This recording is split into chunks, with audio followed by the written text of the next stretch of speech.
All right, welcome everyone. I'd like to call this meeting of the Grand Marais Public Library Board of Trustees to order on this Thursday, November 17th, 2022 at 5:10 p.m. I'm Dave Mills. I'm the current board president. I'm Kevin LaVore. I'm the vice president. And I'm your board of trustee. I think I'm Michael Gary. I represent the city council, and I think I'm just that, right? Yeah. I'm Amanda St. John. I'm the library director. And we also have Jan Smith from the Library Friends here this evening. All that being said, we have our consent agenda. That includes our agenda for this evening as well as bills from both October and November. Yeah. Anything to add or change or? I move acceptance of the agenda and the payment of the bills. Thank you, Kevin. We have a motion. Is there support? And I'll second it. Yeah. See, I have the second. You have the seconds. Motion and support. Any further discussion? All in favor? Aye. Aye. Opposed? Motion passes unanimously. All right. Hi, Jan. Hi. Well, let's see. Amanda asked if I wanted to attend the meeting. I says, Yeah. oh, well, why not? Yeah. Thank you.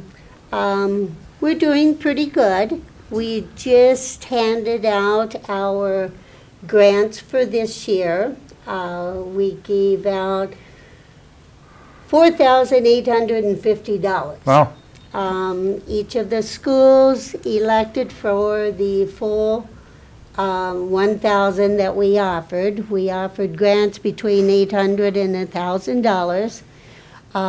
The library chose to have us just fund the Friday night movies. Oh, yeah.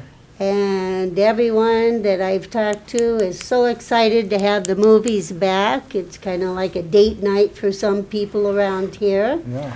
And we anticipate giving another smaller grant after the first of the year. We have, as I've told you before, been volunteering up at Odds and Ends. In their book room. And so we will be part of their payout Okay. after the first of the year. And then a couple of us volunteers at the first and second also give to the library friends. So we are looking at doing another grant.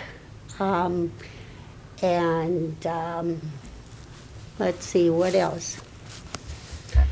Up at Odds and Ends, we're having real success with the book room up there. We've came up with a couple ideas for the Christmas holiday. If you are on Facebook and friends, maybe you've seen, we have selected and continue as we sort books to put aside exceptional books, whether they be novels or cookbooks, children's books. The adult books, we wrap them in Christmas paper, and on the outside is just a description of the book. Cool. Whether it's a mystery, gives you a little hint of what the book's about, All right. and you buy it sight unseen. Yeah. Stacy learned about this at one of her book signings, and they called it, their library friends called it a blind date with a book. Yeah. So you never know quite what you're doing, and I approached them this morning about doing puzzles. Oh, yeah. That's a good And idea. so some of the puzzles that come in that we know are complete and look very nice, they will be wrapped. But one of the ladies suggested putting a picture of the puzzle on the outside. So somebody who can't work the real complicated Sure. ones will know what they're like. Yeah. Yeah. And so we're kind of having fun with that. And one of my volunteers is continually wrapping books. We've gone through, I think she said 13 already. Wow. And so, Fun. you know, Wonderful. people kind of like the idea of buying something and kind of knowing what it's about, but not really. That's a really fun idea. Yeah. That's good. But that's kind of about all we're doing right now is mostly the book room. Yeah, that's Mm-hmm. great. A great new addition. Or they did have books before, right? But They did. I feel like it's bolstered quite a bit now. Yes, And, and yeah. it continues to evolve, and Mm-hmm. we're kind of getting the feel now what really sells and what doesn't. And every once in a while, we have to shift things around to make room for something else. Roger Linehan has been really good on the classics section. Okay.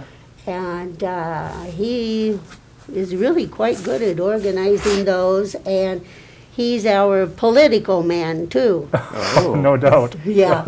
He is going to purge the shelves Yeah. next week since the election's over.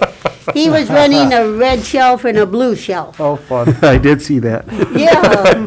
That's awesome. So I think he's going to purge a lot of those books to start over. But, yeah, we enjoy it up there and everything, and That's such a great partnership. I really appreciate it you doing is, that. uh-huh. And a couple of us have actually started volunteering for them Mm-hmm. and spending a little time helping the store out and such like Wonderful. that. So, Yeah. yeah, it's a good partnership. Yeah. And a gem of the community there. Yeah. And let's see, that's about it. All right. We just plug right along and kind of try to have fun while we're doing it. It sounds like it's a good time. Yeah, it is. Well, any questions for Jim? Yeah, Yeah, I was just curious. So you said it was about 4,000 some odd dollars. Is that a lot? Is that more than normal? It's about right. it's been the normal since 2020. Okay. You know, before, and, no, I should back up and say No. about 2018, when they had the large book sale. Right. The library board friends at that time, they would give away 13, 14,000. But the book sale always brought in like 15,000 or something. And so, we've had to stay within a budget. We try to keep a little money behind us and everything, but Yeah.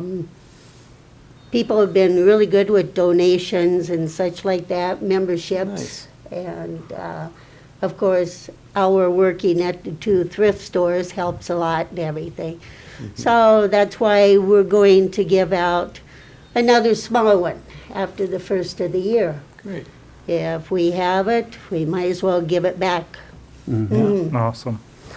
And And- I feel like the friends too are, I mean, it's been a little bit now that it's kind of got back together Yeah. stronger, but it's kind of rebuilding that, I'm sure, Yeah. capacity to some extent. So. It's, we try to think of fundraisers, but it's so, you know, half of my board works still. Oh, They're yeah. still working. Yeah.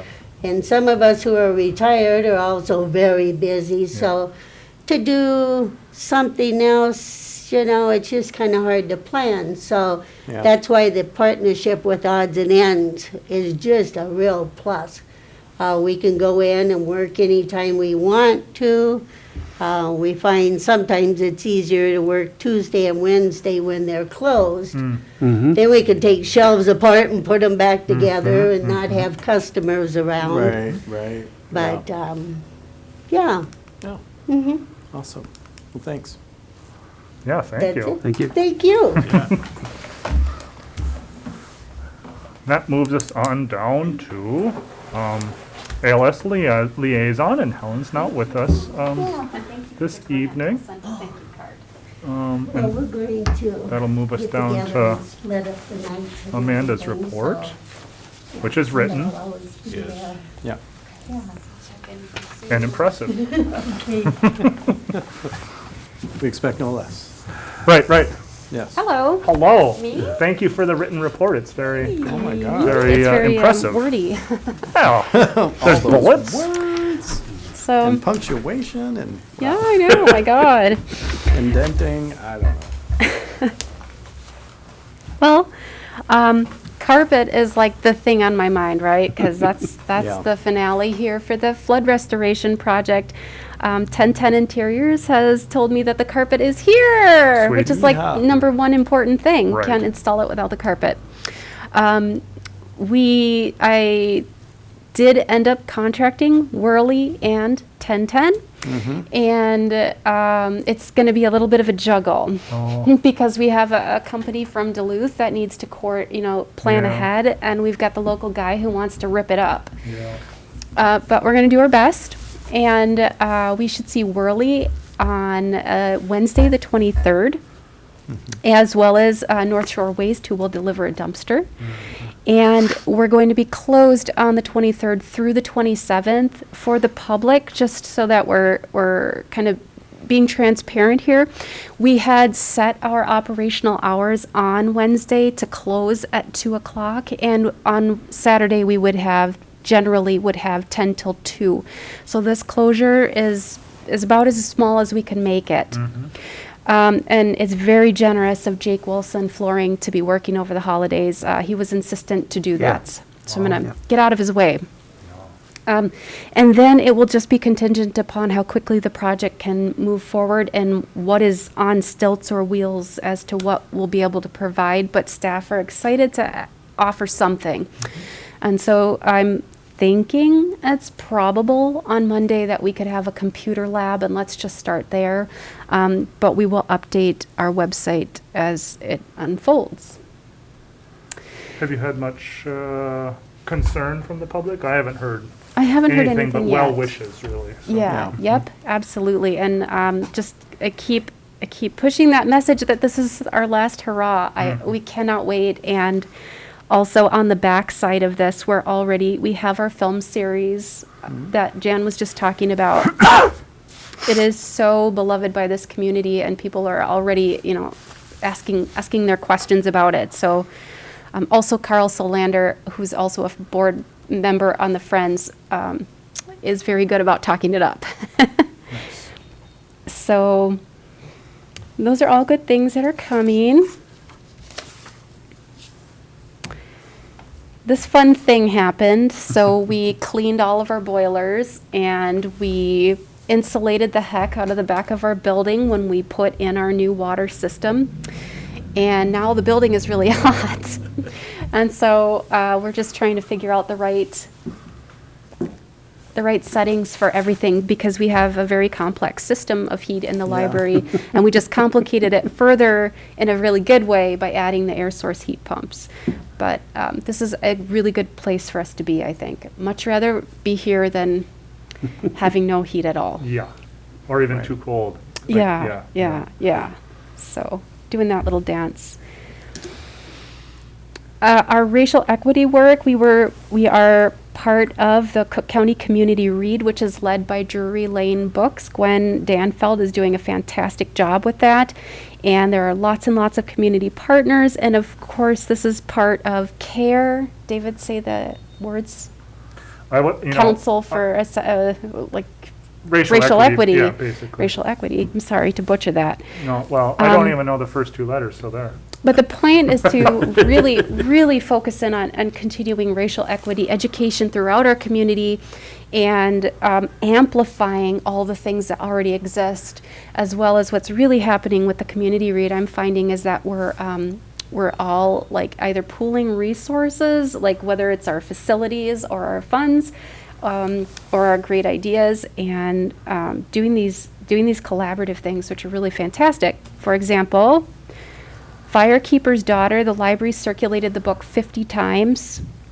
That is not counting any additional copies that came from other libraries or any copies that were purchased from Drury Lane. So there's a huge readership.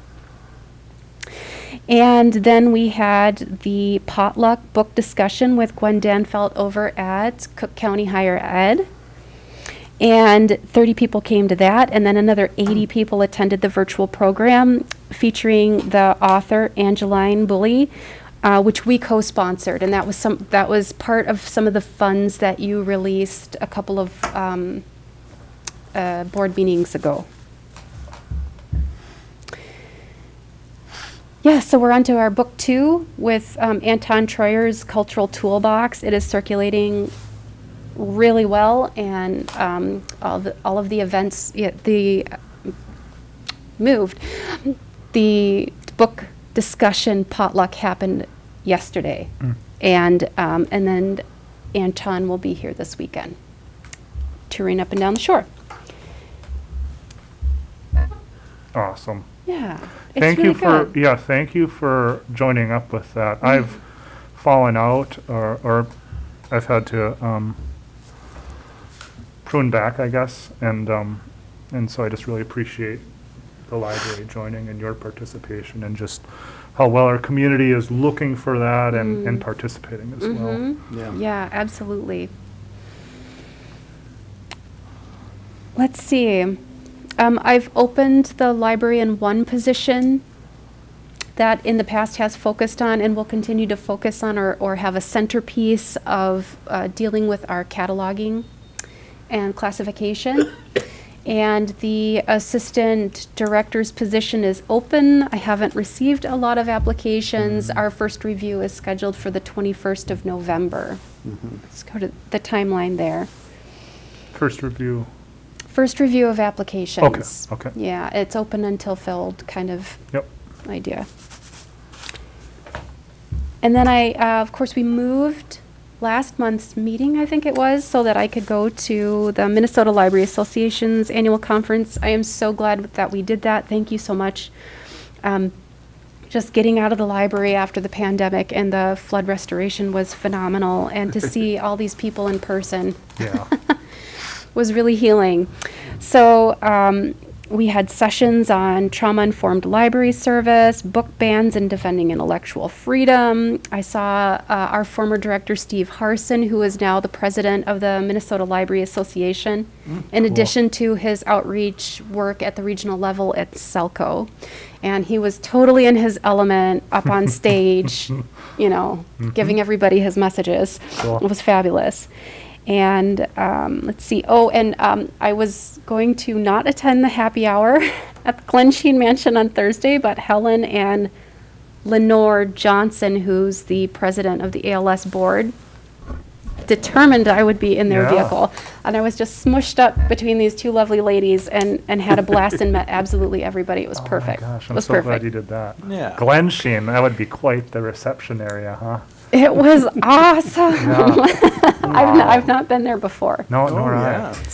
Yeah, so it was great. Thank you. Thank you. And I'm trying to think of any. We talked about the grant that we got from the Friends. That's where we find ourselves, folks. Could be worse. Yes, it has been. True. Worse. Yeah. I was on a, it's on a clergy call on Tuesday for the people in the wider Duluth area, kind of Northern Range area. And one of them, she just does pulpit supply, but I think she works at the Bowabic.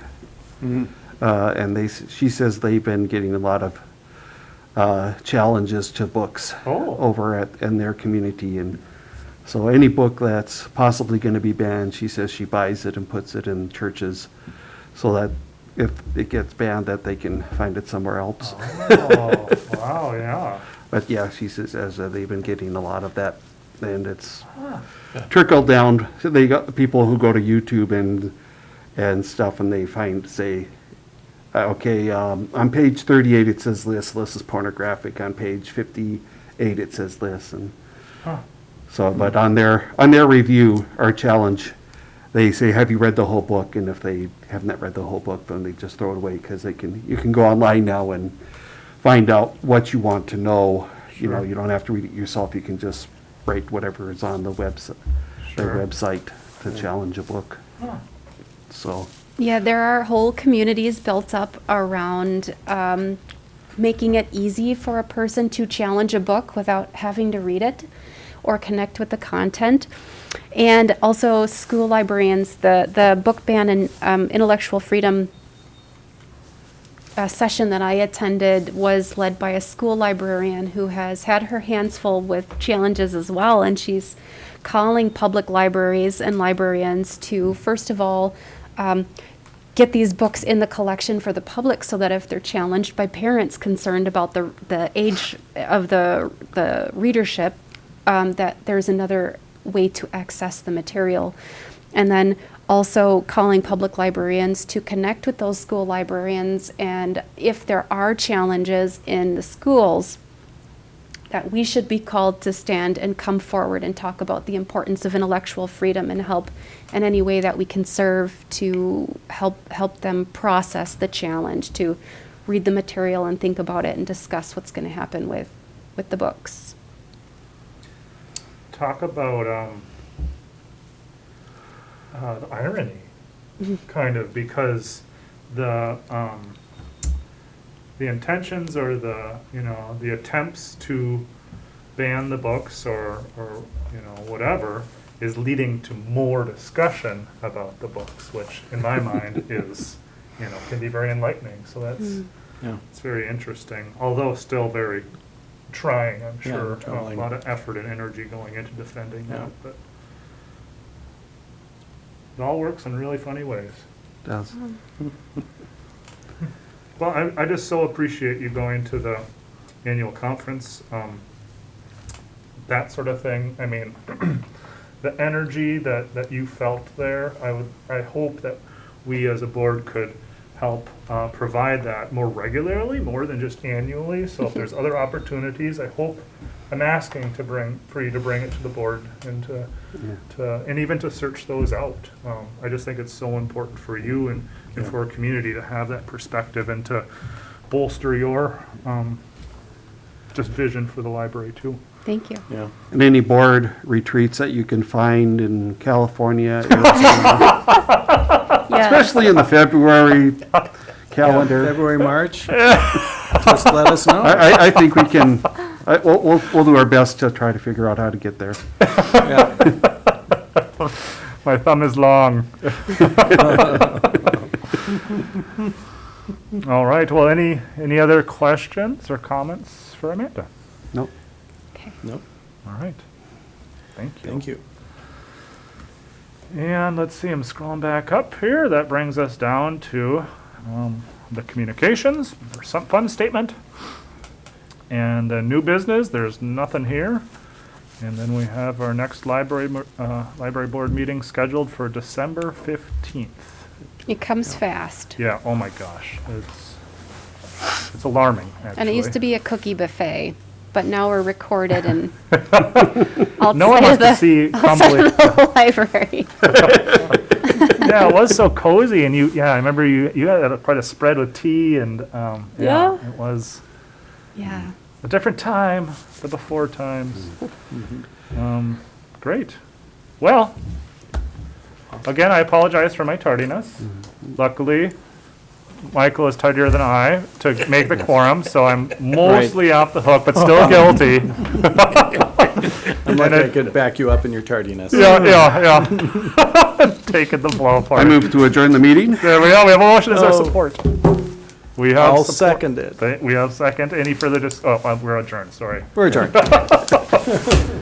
Adjourn.